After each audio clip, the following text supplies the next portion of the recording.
निश्चित होंगे भाई, जो सच को दिखाएंगे, मोदी के सच को दिखाएंगे और जनता के सामने उसको नंगा कर देंगे, उन पे हमला होगा ही। ये तो शुरुआत है, अभी इसके आगे आगे और होगा। और डर लगता है तो मैं समझता हूँ बंद करो इस कैमरे को, और अगर डर नहीं लगता है तो हिम्मत के साथ 2024 के चुनाव तक डटे रहना पड़ेगा, अभी और बड़े हमले होंगे। सुप्रीम कोर्ट केवल फटका लगा रही, मैं तो समझता हूँ सुप्रीम कोर्ट अगर वाकई में अपने अधिकारों का और आर्टिकल 142 में जो अधिकार देके उनका सदुपयोग अगर कर ले तो इनमें से बहुतों को टांग देगी सुप्रीम कोर्ट। लगेंगे हर जगह गोदी मीडिया के नारे, केवल गो बैक के नहीं लगेंगे, गोदी मीडिया का तो और बुरा हाल होने वाला है। अगर इस देश की पब्लिक खड़ी हो गई तो अभी तो हम जो देख रहे हैं ना, ये कुछ भी नहीं है। इनका जो हाल होगा वो इनकी कल्पना से बाहर है। हो सकता है इनके बाद रविश कुमार जी का नंबर हो सकता है किसी और का नंबर हो सकता है हमारा भी नंबर हो, इससे क्या डरना है। और आपका भी नंबर आ सकता है, वैसे भी आपका गला दबाने की कोशिश लगातार की ही जा रही है। नहीं, हमारे यूट्यूब चैनल बंद होते तब इतना बड़ा आंदोलन नहीं होता, क्योंकि आप सारे इकट्ठे नहीं हो, आप अपनी ही आवाज उठाते नहीं हो, इसलिए हो रहा। आप सारे इकट्ठे हो जाओ, एक संगठन, आप एक संगठन बनाओ ना भाई। वो जो यूट्यूबर्स आए हैं, वो सोशल मीडिया के लोग, आज की तारीख में वही तो इस देश की सच्चाई को दिखा रहे हैं। तभी तो लोग मेन स्ट्रीम मीडिया, जो गोदी मीडिया है, जो भांड मीडिया है, उस गुलाम मीडिया को छोड़कर आप लोगों के माध्यम से जो न्यूज आ रहे हैं उन्हें देख रहे हैं।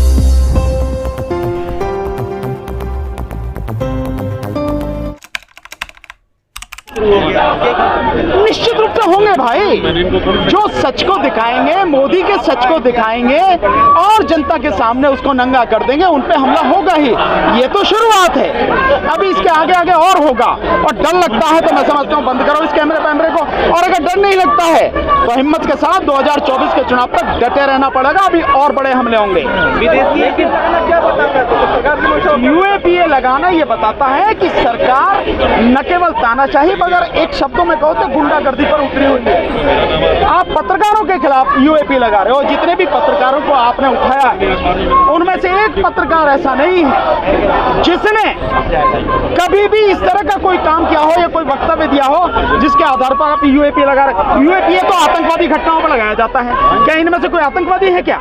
ये जितने भी पत्रकार हैं, आप उर्मिलेश जी को देखिए, परंजो गुहा ठाकुर को देखिए, अभिषेक शर्मा को देखिए, आशा सिंह को देखिए, अनंजो चक्रवर्ती को देखिए, ये सारे के सारे और जितने भी हैं। और इरफान, उसे तो केवल उसने कार्टून बनाया, कार्टून बनाने के आधार पर उठा लिया। सो ये केवल तानाशाही नहीं है, मैं इसे सीधे शब्दों में कहूंगा, ये गुंडागर्दी है और ये पुलिस या राज है। विदेशी मीडिया में भी छपा हुआ है कि प्रेस फ्रीडम को लेकर के मोदी जी, प्रेस फ्रीडम के मामले में तो ऑलरेडी पूरी दुनिया भर का जो इंडेक्स है उसमें भारत बहुत नीचे की स्थिति में है, बहुत नीचे की स्थिति में।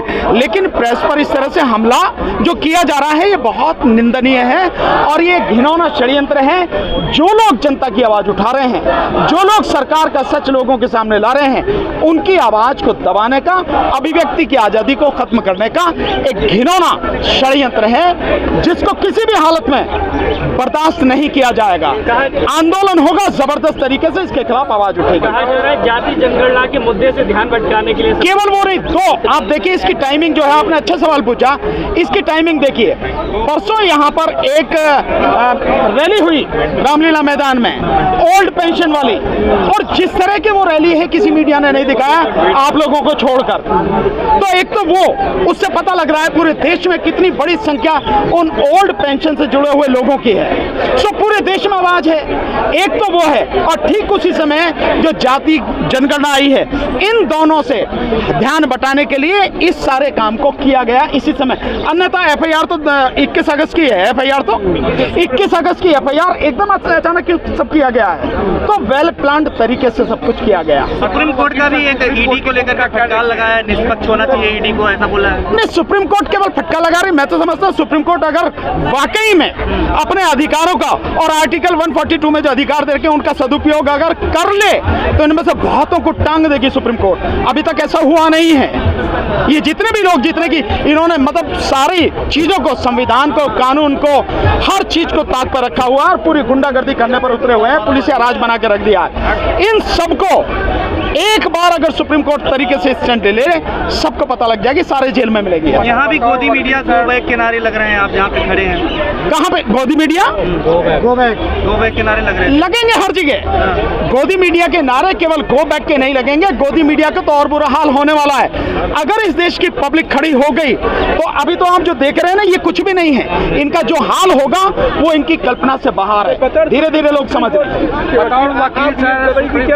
यूएपी जो लगा है तो क्या बहुत मुश्किल होगा बाहर निकलना जिन पत्रकारों को लगा है? कुछ मुश्किल नहीं है। इन पत्रकारों का कोई भी रोल ऐसा नहीं है जिसे आप यूएपीए के तहत आप इनको उठा सको, डिटेन कर सको, अरेस्ट कर सको। आप लोगों को अगर ध्यान होगा तो जो दिल्ली दंगों के जो केसेस हैं वो उसमें मोस्टली यूएपीए के केसेस हैं, यूएपीए के तहत सारी एफआईआर हैं। उनमें बार बार जिन लोगों को बेल मिल रही है, हाई कोर्ट ने, सुप्रीम कोर्ट ने लगातार कहा है कि इन लोगों के खिलाफ कोई नहीं है, कोई भी इनके खिलाफ किसी तरह का आरोप नहीं है, सिद्ध नहीं कर पा रहे हैं, और उस सब के बावजूद भी यूएपीए लगाया गया, उनको बेल दी गई है। ये जो स्थिति है तो इनके खिलाफ कहीं भी नहीं है। अगर आप चीनी फंडिंग का मामला करते हैं तो सबसे पहले चीनी फंडिंग पे देश के प्रधानमंत्री के खिलाफ एफआईआर होनी चाहिए, और वो भी एफआईआर होनी चाहिए देशद्रोह की। पीएम केयर फंड में कई चीनी कंपनियों का पैसा आया, देना जवाब प्रधानमंत्री देता, क्यों नहीं इसका जवाब? और इसके अलावा केवल प्रधानमंत्री नहीं, गृह मंत्री और उसके साथ साथ वो है रक्षा मंत्री, वित्त मंत्री, इन सब के खिलाफ एफआईआर हो गया। अगर चीनी फंडिंग का मामला है, इनके ये सारे के सारे मेंबर है ना उसके पीएम केयर फंड के, सो उसमें पैसा आया है। और विवेकानंद फाउंडेशन में जो आरएसएस के लोग हैं, जो उसके मेंबर है, उनको पैसा आता है चीनी फंडिंग का।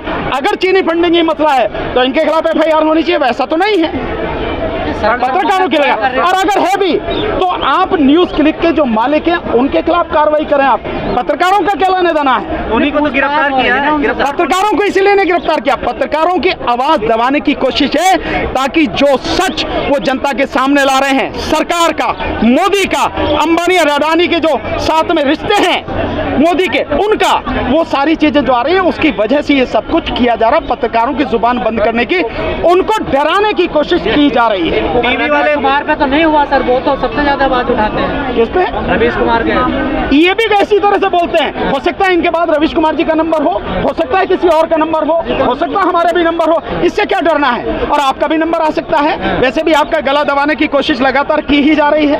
नहीं, हमारे यूट्यूब चैनल बंद होते तब इतना बड़ा आंदोलन नहीं होता, क्योंकि आप सारे इकट्ठे नहीं हो, आप अपनी ही आवाज उठाते नहीं हो, इसलिए हो रहा। आप सारे इकट्ठे हो जाओ, एक संगठन बनाओ, आप एक संगठन बनाओ ना, आप इकट्ठे हो। साथ भी आए, न्यूज क्लिक के साथ भी आ रहे, पर ये लोग हमारे सोशल मीडिया यहाँ पर नहीं आया, यहाँ पर देखिए यूट्यूबर्स आए जो चलाते हैं खबर। भाई वो जो यूट्यूबर्स आए हैं, वो सोशल मीडिया के लोग आज की तारीख में वही तो इस देश की सच्चाई को दिखा रहे हैं। तभी तो लोग मेन स्ट्रीम मीडिया, जो गोदी मीडिया है, जो भांड मीडिया है, उस गुलाम मीडिया को छोड़कर आप लोगों के माध्यम से जो न्यूज आ रहे हैं उन्हें देख रहे हैं। वो तभी देख रहे हैं ना जो उर्मिलेश जी बोलते हैं, जो आप शंभू जी बोलते हैं, आप सारे लोग जो यूट्यूब के चैनल्स के लोग हैं, आप जो दिखाते हैं, तभी तो उन लोगों को। भारत के लिए तो वही दिखा रहे हैं, भारत के लिए तो वही दिखा रहे हैं। किसके लिए? भारत के लिए। आप किसके लिए दिखा रहे हो? पाकिस्तान के लिए? आप क्या अमेरिका, चीन के लिए दिखा रहे हो? आप किसके लिए दिखा रहे हो? आप ये जो गला घोटा जा रहा है, ये किसका घोटा जा रहा है? इस देश की पत्रकारिता का,